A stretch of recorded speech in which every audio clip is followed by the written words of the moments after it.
یا ایہا الذین آمنوا کتب علیکم الصیام کما کتب علی الذین من قبلکم لعلکم تتقون صدق اللہ العظیم۔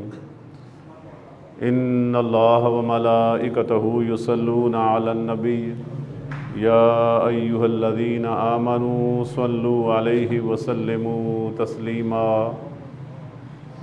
الصلاۃ والسلام علیک یا سیدی یا رسول اللہ وعلی آلک واصحابک یا حبیب اللہ۔ الصلاۃ والسلام علیک یا سیدی یا رسول اللہ وعلی آلک واصحابک یا شفیع المذنبین۔ الصلاۃ والسلام علیک یا سیدی یا رسول اللہ وعلی آلک واصحابک یا رحمۃ للعالمین۔ حمد و صلوات کے بعد نہایت معزز محترم عاشقان مصطفیٰ، غلامان مجتبیٰ اور خادمان اولیاء، السلام علیکم ورحمۃ اللہ وبرکاتہ۔ اللہ رب العزت کا جتنا بھی شکر ادا کیا جائے کم ہے کہ اس کے فضل و کرم سے، اس کی توفیق سے، اس کے پاک گھر میں نماز جمعہ کی حاضری کی عظیم سعادت نصیب ہو رہی ہے۔ اللہ تعالی ہم سب کی حاضری قبول فرمائے اور اس پاک نورانی ذکر، ماحول اور قرآن مجید کے نور کی برکت سے اللہ تعالی ہمیں ظاہر باطن، دنیا، قبر اور آخرت کا نور عطا فرما دے، آمین ثم آمین۔ پارہ نمبر 2 سورہ البقرہ، سورت کا نمبر بھی 2 اور آیت نمبر 183 تلاوت کرنے کا شرف حاصل کیا۔ اللہ رب العزت نے ارشاد فرمایا، یا ایہا الذین آمنوا، اے ایمان والو، کتب علیکم الصیام، تم پر روزے فرض کیے گئے، کما کتب علی الذین من قبلکم، جیسے اگلوں پر فرض ہوئے تھے، لعلکم تتقون، کہ تمہیں پرہیزگاری ملے۔ ماہ رمضان المبارک کی آمد ہے، اہل اسلام مومنین اس کا بڑی شدت سے انتظار کر رہے ہیں، اور رسول پاک علیہ الصلوۃ والسلام کی وہ دعا بھی برکت کے لیے پڑھ لیتے ہیں۔ نبی پاک علیہ الصلوۃ والسلام صحابہ کرام علیہ رضوان کو دعا یاد کروایا کرتے، اور بڑی محبت والی دعا، اللہم بارک لنا فی رجب و شعبان وبلغنا رمضان، او کما قال النبی صلی اللہ علیہ وسلم۔ تو یہ دعا اتنی جامع، اتنی برکت والی ہے کہ 3 مہینے پہلے رسول اللہ صلی اللہ تعالیٰ علیہ وسلم مومنین کا ذہن سازی فرما رہے ہیں کہ رمضان آ رہا ہے۔ اے ہمارے اللہ، اللہم بارک لنا فی رجب، اے ہمارے اللہ ہمارے لیے رجب میں برکت عطا فرما دے، و شعبان، اور شعبان میں برکتیں عطا فرما، وبلغنا رمضان، اور ہمیں رمضان تک پہنچا خیر و عافیت سلامتی کے ساتھ، تاکہ ہم اس کی بہاریں بھی لوٹیں۔ رجب کی بہاریں بھی لوٹنے والوں نے لوٹیں، شعبان کے بھی فیض اور برکات، فیوز و برکات لیے، اب رمضان شریف آ رہا ہے۔ دعا ہے کہ اللہ تعالیٰ صحت و سلامتی، عافیت کے ساتھ، بڑے ادب و احترام کے ساتھ اس کا استقبال کرنے، اور اس پاک مہمان کا جو سال بعد تشریف لاتا ہے اور برکتیں لٹا دیتا ہے، اس کی ہر گھڑی سے فیوز و برکات حاصل کرنے کی ہمیں توفیق عطا فرمائے، آمین ثم آمین۔ اللہ تعالیٰ کا کلام بھی حسین ہے، اور اللہ تعالیٰ نے اپنے محبوب علیہ الصلوۃ والسلام کی نسبت سے نبی پاک علیہ الصلوۃ والسلام کی امت سے بھی بڑا پیار والا خطاب بیان فرمایا ہے۔ فرمایا، یا ایھا الذین آمنوا، اے ایمان والو۔ یہ ہر انسان کے لیے، کائنات کے ہر انسان کے لیے یہ خطاب نہیں ہے، قرآن مجید ہر انسان کے لیے ہے۔ کائنات کے تمام انسانوں کے لیے کتاب نازل ہوئی تاکہ ہر کوئی اسے پڑھے اور اس سے فائدہ حاصل کرے اور ہدایت مل جائے۔ ہدایت مل گئی، بخشش کا پروانہ جاری ہو گیا، تو پھر کامیابی ہی کامیابی ہے۔ لیکن یہ خاص احکام اس وقت جاری ہوتے ہیں جب بندہ ادارہ اسلام میں داخل ہو جاتا ہے۔ یا ایھاالذین آمنو، اے ایمان والو. تو اہل محبت بڑی محبت سے اس کا ترجمہ کچھ یوں بیان فرماتے ہیں کہ اے میرے محبوب علیہ الصلوۃ والسلام پر ایمان لا کر ہمارے ہو جانے والو. اے میرے محبوب علیہ الصلوۃ والسلام کے پیارے امتیوں، اے نبی پاک علیہ الصلوۃ والسلام کو دل و جان سے ماننے والو، اے ایمان والو. یہاں اتنی محبت سے بیان خطاب کیوں فرمایا ایمان والوں سے؟ اور یہ خاصہ ہے نبی پاک علیہ الصلوۃ والسلام کی امت کا کہ یا ایھا الذین آمنو، بالخصوص رسول اللہ صلی اللہ علیہ وسلم کی امت کو ہی اس طرح خطاب فرمایا گیا ہے کہ اے میرے محبوب علیہ الصلوۃ والسلام پر ایمان لا کر میرے ہو جانے والوں. کہ جو رسول اللہ کا نہیں ہے وہ اللہ کا بھی نہیں ہے، اللہ کا وہی ہے جو رسول اللہ کا ہے. تو حضور علیہ الصلوۃ والسلام کی محبت اور ادب اور احترام، تعظیم، اور نبی پاک علیہ الصلوۃ والسلام سے وفا، آپ علیہ الصلوۃ والسلام کی اتباع بندے کو مومن اور اللہ والا بنا دیتی ہے. اے ایمان والو، تم پر روزے فرض کیے گئے ہیں. روزہ کیا ہے؟ صرف بھوک اور پیاس کا نام روزہ نہیں ہے. ہوتی بھوک اور پیاس ہی ہے، لیکن کسی کے لیے، اس اپنے مالک کے لیے جس کا حکم ہے کہ وہ چاہتا ہے کہ تم سارا سال 11 مہینے اپنی مرضی سے کھاتے ہو، اپنی مرضی سے پیتے ہو، جو چاہتے ہو جائز چیزیں تمہیں جو اللہ نے حلال فرما دی ہیں ان سے تم فائدہ اٹھاتے ہو اپنی مرضی سے، دن میں، دوپہر میں، درمیان میں، سپہر میں، شام میں، رات میں، آدھی رات میں، جب بھی تمہارا دل کرتا ہے کچھ کھانے پینے کو اپنی مرضی سے کھاتے ہو. فرمایا اب 1 مہینہ ایسا تمہیں دے رہا ہوں کہ تم اپنے آپ کو میرے سپرد کر دو. کھانا اس وقت ہے جس وقت میں تمہیں حکم دوں، اور چھوڑنا اس وقت ہے جب میں تمہیں حکم دے دوں، اور پھر دوبارہ کھانا پینا اس وقت شروع کرنا ہے جب میں چاہوں. اب تمہاری چاہت نہیں، اب میری چاہت. 1 مہینے کی یہ تربیتی کورس اس لیے کہ بندہ بن جائے. اور بندہ ہوتا کون ہے؟ جو بندگی کرنے والا ہو. یہ 1 مہینے کا کورس انسان کو بندہ بنا دیتی ہے، بندہ بنا دیتا ہے کہ جب روح جسم کے اندر نہیں آئی تھی، عالم ارواح میں تھی، تو یہ کھانے پینے اور سونے وغیرہ سے پاک تھی، شہوات سے پاک تھی. جب یہ روح اور جسم ملے تو جسمانی تقاضے، جسمانی خواہشات، بھوک، پیاس، شہوات، ان کا غلبہ ہوا. اور پھر اس کے بعد دونوں میں سے جو طاقتور ہوتا اس کا اثر اس جسم پر ہو جاتا. اگر روح طاقتور ہوتی تو جسم روح کے تابع، نفس روح کے تابع ہوتا. اور اگر نفس طاقتور ہو جاتا، روح کمزور ہو جاتی، روح کو خوراک نہ ملتی، روح کا خیال نہ رکھا جاتا، تو پھر روح کمزور ہو کر نفس کے تابع آ جاتی. تو فرمایا جب تم غفلت میں کسی طرح 11 مہینے تم گزار رہے ہو، تو یہ 1 مہینہ اب تم نے اس طریقے سے گزارنا ہے. تمہیں ایک ڈسپلن دیا گیا ہے، پورے مہینے کا ایک ڈسپلن ہے. اس ڈسپلن کے مطابق تم نے زندگی کا یہ مہینہ گزارنا ہے. عقل یہ کہتی ہے کہ یہ بھوکا پیاسا رہنا بھی کوئی عبادت ہے، کہ کھانے کو وافر چیزیں موجود بھی ہیں، گھر میں ڈیپ فریزر بڑا پڑا ہے، فریزر بڑے پڑے ہیں، ہر چیز موجود ہے، نیک بیوی گھر میں موجود ہے، ساری اجازتیں ہیں اللہ تعالیٰ کی طرف سے، شریعت کی طرف سے، حلال مال، حلال کھانا، حلال زوجہ موجود ہے گھر میں. تو پھر یہ بھی کوئی عبادت ہے کہ بندہ بھوکا پیاسا رہے؟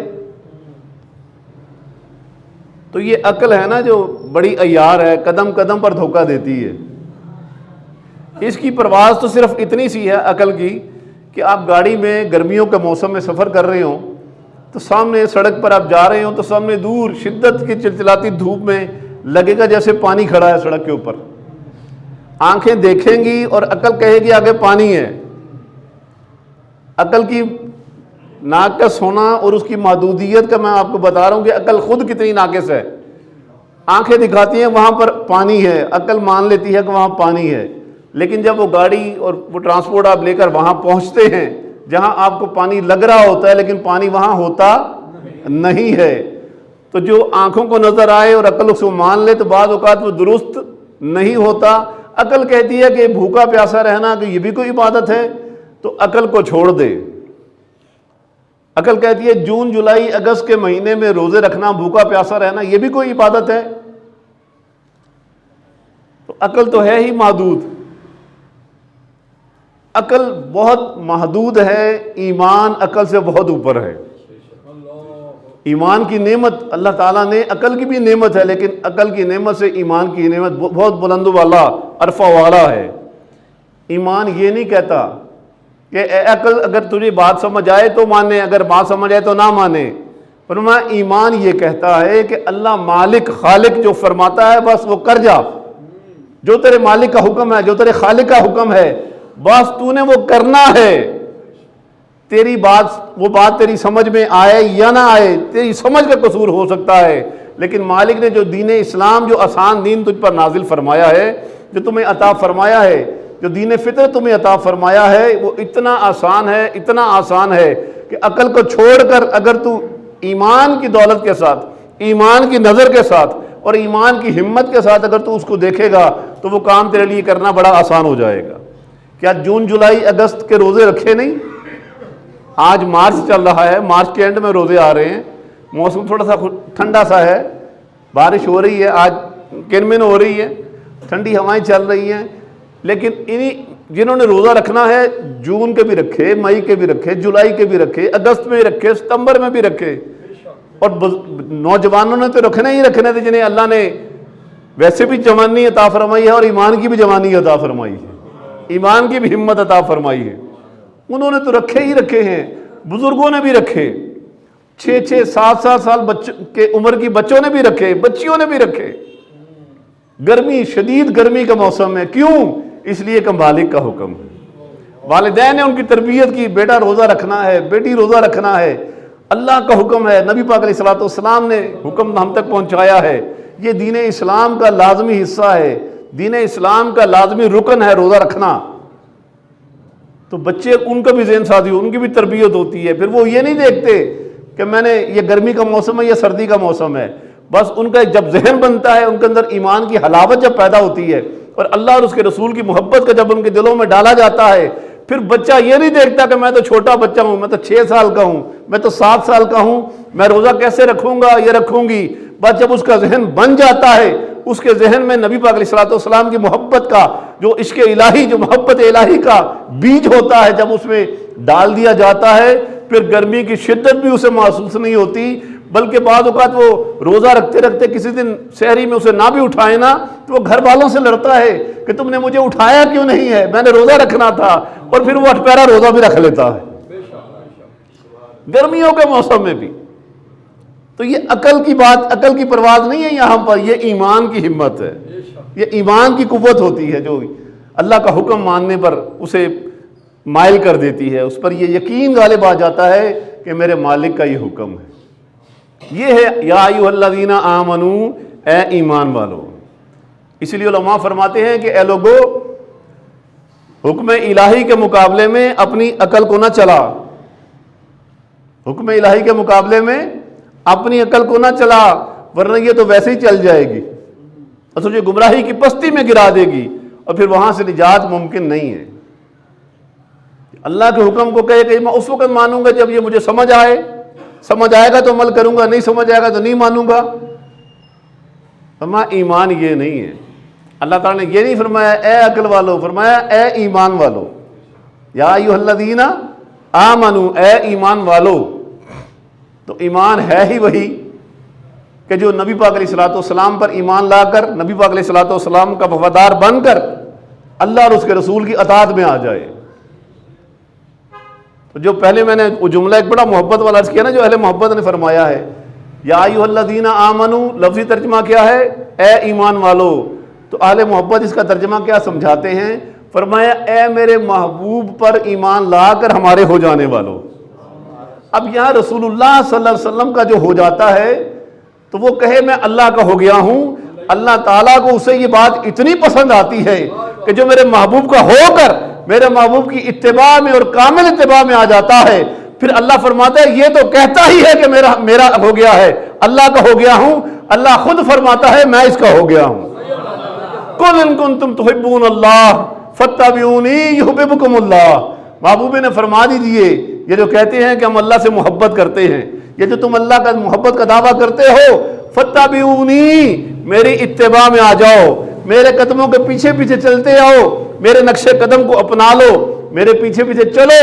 تم کہتے ہو کہ ہم اللہ سے محبت کرتے ہیں، جب تم میری اتباع میں آ جاؤ گے تو اللہ کو اتنا تم پر پیار آئے گا کہ میرے محبوب کے امتی ہیں، اللہ تم سے محبت فرمائے گا. یحببکم اللہ، اللہ تمہارا ہو جائے گا. تو اقبال نے اسی کو دو جملوں میں بیان فرمایا نا کہ کی محمد سے وفا تو نے تو ہم تیرے ہیں، تو حضور کا ہو جا ہم تیرے ہو جائیں گے. کی محمد سے وفا تو نے صلی اللہ تعالی علیہ وآلہ وسلم تو ہم تیرے ہیں، یہ جہاں چیز ہے کیا لوح و قلم تیرے. اور ایمان والا تو وہ ہوتا ہے جس کی شان اللہ تعالیٰ نے قرآن مجید میں جگہ جگہ بیان فرمائی ہے. فرمایا وہ عقل کے گھوڑے نہیں دوڑاتا، وہ ابو جہل جیسی عقل، ابو لہب جیسی عقل، عبداللہ ابن ابی جیسی عقل کو استعمال نہیں کرتا، وہ آج کل کے فتنوں جیسی عقل کو استعمال نہیں کرتا. بس اس کا ایمان اسے مجبور کرتا ہے، اس کا ایمان اسے مجبور کرتا ہے کہ ہو تو بندہ مومن اور اللہ اور اس کے رسول کی رضا والے کام نہ کرے. اور جو اللہ اور اس کے رسول پر کی اطاعت میں زندگی بسر کرنے والے ہوتے ہیں، اللہ تعالیٰ ان کی شان کیا بیان فرماتا ہے؟ فرمایا والذین آمنوا اشد حبا للہ. فرمایا ایمان والے تو ہوتے ہی وہ ہیں جو اللہ سے ٹوٹ کر پیار کرتے ہیں. اللہ تعالیٰ سے ٹوٹ کر ہر شے سے زیادہ پیار کرتے ہیں. ٹوٹ کر پیار کرنے والے وہ ایمان والے ہوتے ہیں. اور جو محبت کرے اور محبوب کی بات نہ مانے، وہ بھی کوئی محبت کا دعویٰ ہے، وہ بھی کوئی سچا دعویٰ ہے. جو محبت کا دعویٰ تو کرے لیکن محبوب کی فرمائش پوری نہ کرے، محبوب کا جو اس کا لاڈ ہے وہ اسے پورا نہ کرے. اور محبوب بھی محبوب حقیقی ہو، ہمارا مالک ہو، اس کا تو حکم ہے کہ یہ کام کرو، اور محبت کا دعویٰ بھی ہو اور مالک کا حکم نہ مانے، وہ بھی کوئی بندہ ہے. اللہ تعالیٰ سے دعا ہے کہ اللہ تعالیٰ ہمیں ہمیشہ اپنی بندگی میں رکھے، ہم ہمیشہ اس کی بندگی میں رہیں، اللہ اور اس کے محبوب علیہ السلام کی کامل اطاعت ہمیں نصیب ہو جائے. آمین. کتب علیکم الصیام، تم پر روزے فرض کیے گئے. ایک روزہ ہے پیٹ کا روزہ، منہ کا روزہ، کہ صبح سحری سے شام افطاری تک نہ کچھ کھانا پینا ہے اور نہ ہی جسمانی شہوتوں کی طرف لے کر جانا ہے اپنے آپ کو، رک جانا ہے، بالکل رک جانا ہے ان چیزوں سے اللہ کی رضا کے لیے. اور یہ اتنا پختہ اور اتنا پیارا تصور یہ عبادت عطا فرماتی ہے. ویسے تو ہر عبادت ہی جب بندہ کرنے لگتا ہے تو یہ تصور جب اس کے دل میں ہو، جو نبی پاک علیہ السلام نے ہمیں عطا فرمایا ہے، فرمایا ان تعبد اللہ، کہ جب تو عبادت کرے اللہ تعالیٰ کی، ان تعبد اللہ کأنک تراہ، تو اس طرح عبادت کر جیسے تو اسے دیکھ رہا ہے. فَإِن لَمْ تَكُنْ تَرَاهُ فَإِنَّهُ يَرَاكَ. فرمایا جب تک تجھے یہ مقام نصیب نہیں ہوتا کہ تیرا تصور اتنا پختہ ہو جائے، تیرے تصور میں یکسوئی آ جائے، جب تک یہ تصور تیرا پختہ نہیں ہوتا تو یہ تصور، یہ یقین رکھ کہ وہ تجھے لازمی دیکھ رہا ہے، وہ تجھے دیکھ رہا ہے، لازمی دیکھ رہا ہے. تو جب یہ تصور ہو، اور روزہ رمضان شریف کا یہ ایک مہینہ 30 دن کے ہو یا 29 دن کے ہوں، یہ تصور ہمارے اندر اتنا پختہ کر دیتا ہے کہ انسان اگر دنیا کا کوئی بندہ، کوئی رشتہ دار، کوئی دوست، محلے دار، ہمسایہ اس کو دیکھ نہیں رہا اور وہ روزے کی نیت اس نے کر لی ہے اللہ اور اس کے رسول کی رضا کے لیے، اللہ کا حکم مانتے ہوئے اس نے اگر روزے کی نیت کر لی ہے کہ آج میرا روزہ ہے، پھر وہ گھر میں اکیلا بھی ہو، کھانے پینے کو وافر بھی ہو، ساری آسائشیں سہولتیں میسر ہوں، وہ جسمانی خواہش ہو، وہ نفسانی خواہش، کوئی بھی اس کے اندر شیطان پیدا کرنے کی کوشش بھی کرے تو وہ نگاہ اٹھا کر بھی کھانے پینے والی چیزوں کی طرف دیکھتا تک نہیں ہے. کھانا پینا تو دور کی بات ہے، وہ کون سی شے ہے جو اسے روکتی ہے؟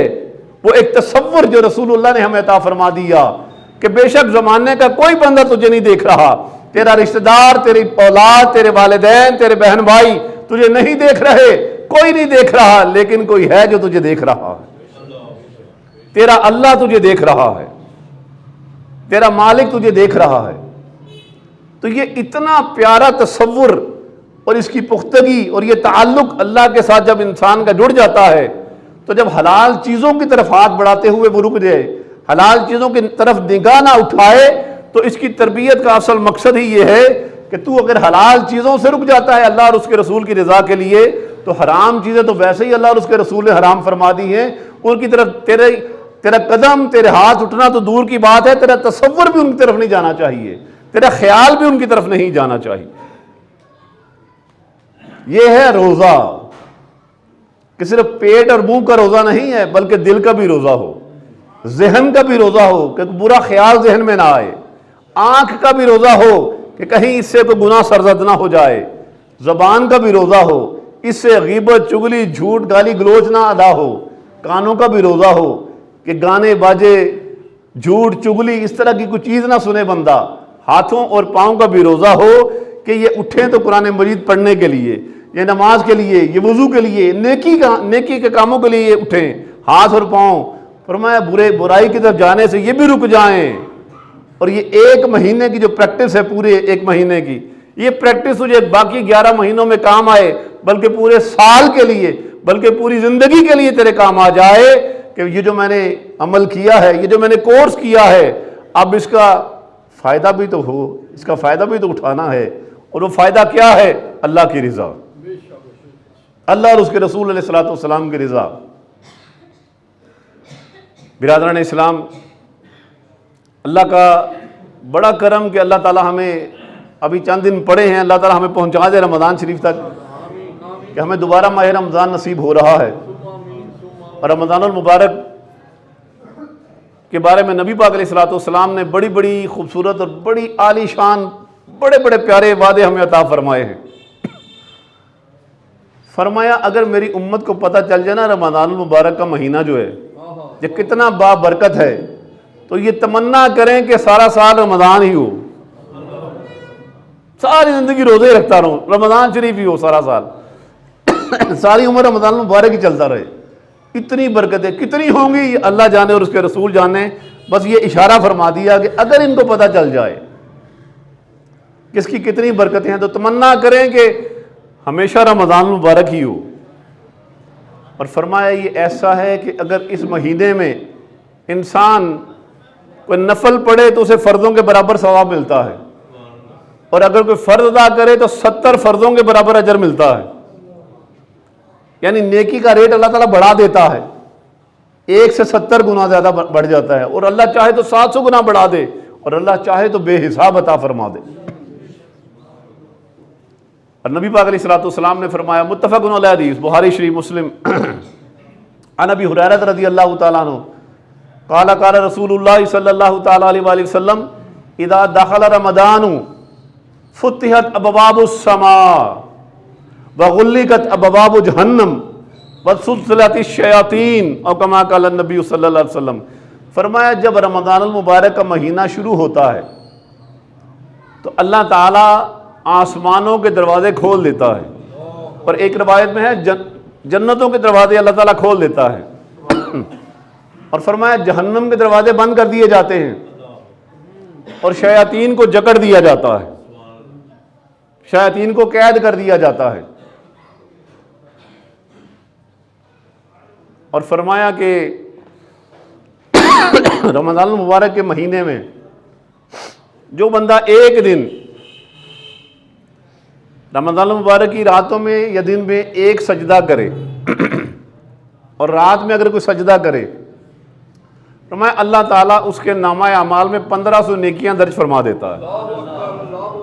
ایک سجدہ کہا ہے میں نے، ایک نماز نہیں، ایک سجدہ کرے تو 1500 نیکیاں نامہ اعمال میں درج ہو گئیں، اور ایک محل جنت میں اعلیٰ محل اللہ تعالیٰ اسے ایک عطا فرما دیتا ہے۔ اور وہ جنتی محل کس طرح کا ہوتا ہے؟ آپ اس سے اندازہ لگا لیں کہ نبی پاک علیہ الصلوۃ والسلام نے فرمایا کہ اس کے 60,000 دروازے ہوتے ہیں۔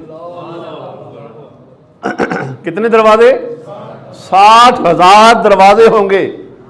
اور ہماری آج کی یہاں کی بڑی مہنگی ترین لکڑیاں جو ہیں وہ ساگوان ہے، وہ دیار ہے، مہنگی ترین لکڑیوں میں شمار ہوتی ہیں، شاید کوئی اور بھی ہو۔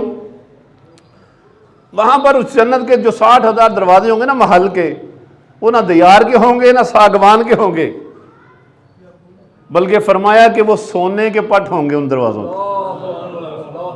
سونے کے پٹ ہوں گے، اور وہ جنتی محل ہمارے اینٹ، سیمنٹ، پلستر اس طرح ان چیزوں سے نہیں بنے گا، سریے وغیرہ سے۔ فرمایا وہ سرخ یاقوت کا بنا ہوگا، سرخ یاقوت کا جنتی محل جس کے 60,000 دروازے، ہر دروازہ اس کے جو پٹ ہوں گے وہ سونے کے ہوں گے، اور ان سونے کے دروازوں پر خوبصورتی کے لیے سرخ یاقوت مزید جڑے ہوں گے کہ اس بندے کو ایک محل ملے گا جس نے ماہ رمضان المبارک کی کسی ایک رات میں ایک سجدہ کیا ہوگا، ایک سجدہ کے عوض۔ اور اگر کوئی تراویح ادا کرے، نماز عشاء بھی ساتھ ملا لے، 17 رکعت اس کی، 20 رکعت نماز تراویح کی، کتنی ہو گئی؟ 37، اور ایک رکعت میں 2 سجدے، تو 37 کو 2 سے ضرب دیں تو کتنے محل ہو گئے؟ ایک دن کا اکاؤنٹ آپ کا کھل جائے گا یہ والا۔ اور 29 روزے ہوں یا 30 روزے ہوں، ان کو پھر اس کے ساتھ ملٹیپلائی کر لیں تو پھر گنے کتنے محل ہوں گے۔ اور اگر اللہ تعالیٰ آپ کو 30 سال، 40 سال، 50 سال روزے عطا فرما دے تو پھر اس کو ان کے ساتھ ملٹیپلائی کر لیں اور اپنے ساتھ کاغذ میں لکھ لیں، اور اس کاغذ کو لے جائیں ساتھ جنت محشر کے دن اور کاؤنٹ کر لیں۔ یہ ہماری وہ کاؤنٹنگ ہے جو رسول اللہ صلی اللہ علیہ وسلم نے ہمیں عطا فرما دی، بیان فرما دی ترغیب کے لیے۔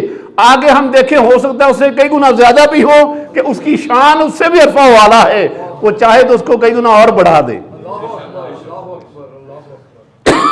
ایک سجدے کا یہ اللہ تعالیٰ کو اتنا پیار ہے اپنے پیارے محبوب علیہ الصلوۃ والسلام کے امتیوں سے۔ تو برادران اسلام، یہ خوش بختی ہے کہ ہمیں اللہ تعالیٰ نے رمضان شریف عطا فرمایا۔ رمضان شریف آ رہا ہے، غالباً بدھ یا جمعرات کو رمضان شریف شروع ہو جائے گا انشاءاللہ۔ جب بھی اللہ کا منظور ہوا چاند نظر آ جائے گا، لوگ پوچھنا ہو گئے، شروع ہو جاتے ہیں نا محبت سے، روزہ بدھ کا ہوگا کہ جمعرات کا ہوگا، جمعے کا ہوگا، کس دن کا روزہ ہوگا؟ تو آپ اس بحث کو طول نہ دیا کریں، فرمایا جب اللہ کو منظور ہوگا، جب اللہ کو منظور ہوگا چاند نظر آ جائے گا۔ اور جب چاند نظر آ جائے گا تو پھر تراویحوں کے لیے دوڑیں، تراویحوں کی تیاری کریں، اور ایک ایک سجدے کے بدلے میں یہ رسول اللہ صلی اللہ علیہ وسلم کی جو خوشخبریاں عطا فرمائی ہیں ہمیں، ان کو اپنی جھولیاں بھر لیں ان سے۔ پھر پتہ نہیں اگلا رمضان میسر آئے نہ آئے، اللہ کرے کہ وہ بھی آئے تاکہ زیادہ سے زیادہ ہم دنیا سے نیک اعمال کر کے آگے پہنچیں۔ نبی پاک علیہ الصلوۃ والسلام نے فرمایا، بعض لوگ کہتے ہیں یار یہ تراویحاں نہ بھی پڑھیں تو خیر ہے، پڑھ لیں تو ثواب ہو جاتا ہے، بڑا معمولی اور ہلکا لیتے ہیں اس کو۔ نبی پاک علیہ الصلوۃ والسلام نے فرمایا، یہ بھی متفق علیہ حدیث، حدیث کی کتب اس سے بھری پڑی ہیں۔ نبی پاک علیہ الصلوۃ والسلام کا فرمان، فرمایا من صام رمضان ایمانا و احتسابا غفر لہ ما تقدم من ذنبہ۔ فرمایا جس نے رمضان کا ایک روزہ رکھا، جس نے رمضان شریف کا روزہ رکھا، اللہ تعالیٰ اس کے پچھلے گناہ معاف فرما دیتا ہے، اس کی بخشش فرما دیتا ہے۔ اور فرمایا من قام رمضان ایمانا و احتسابا غفر لہ ما تقدم من ذنبہ۔ اور فرمایا جس نے ایمان اور احتساب کے ساتھ رمضان شریف کی راتوں میں قیام کیا، وہ کون سا قیام ہے؟ وہ تراویح، عشاء کی نماز، وہ نماز تراویح۔ فرمایا جس نے یہ تراویح، یہ قیام کیا رمضان کی راتوں میں، غفر لہ ما تقدم من ذنبہ، اللہ تعالیٰ اس کے پچھلے گناہ معاف فرما دیتا ہے۔ یہ بخشش کا مہینہ ہے، وہاں پہلا عشرہ بخشش کا، مغفرت کا، پہلا عشرہ رحمت کا، پہلا عشرہ رحمت کا، دوسرا عشرہ مغفرت کا، تیسرا عشرہ جہنم سے آزادی کا۔ اور یہ نہیں کہ صرف تیسرے عشرے میں ہی جہنم سے آزادی ہوگی۔ فرمایا جب چاند نظر آ جاتا ہے اور پھر پہلا روزہ شروع ہو جاتا ہے، اللہ تعالیٰ ہر دن رمضان المبارک کے ہر دن میں 10 لاکھ لوگوں کو جن پر جہنم واجب ہو چکی ہوتی ہے اللہ تعالیٰ انہیں جہنم سے آزاد فرما دیتا ہے، ان کی بخشش فرما دیتا ہے۔ تو یہ نہ سمجھیں کہ آخری اشرہ ہی بخشش جہنم سے آزادی کا ہے، یہ تو پہلے روزے سے سیل لوٹ سیل لگ جاتی ہے، پہلے روزے سے ہی اللہ تعالیٰ بخششوں کے دروازے کھول دیتا ہے، پہلے روزے سے ہی 10 لاکھ لوگوں کی اللہ تعالیٰ جہنم سے آزادی انہیں عطا فرما دیتا ہے۔ اللہ تعالیٰ ہمیں ان لوگوں میں شامل فرما دے، اللہ تعالیٰ کی نظر کرم جن پر ہو جائے ہمیں ان لوگوں میں اللہ پاک شامل فرما دے۔ اور ماہ رمضان المبارک کا بڑی محبت سے، والہانہ انداز سے اس کا انتظار کرنے، اس کا استقبال کرنے اور اس کا بڑے ادب و احترام کے ساتھ اس کے ساتھ سلوک کرنے اور ہمیں اس کے فیض و برکات سے مالا مال ہونے کی اللہ پاک ہمیں توفیق عطا فرمائے۔ وما علیہ الا البلاغ المبین۔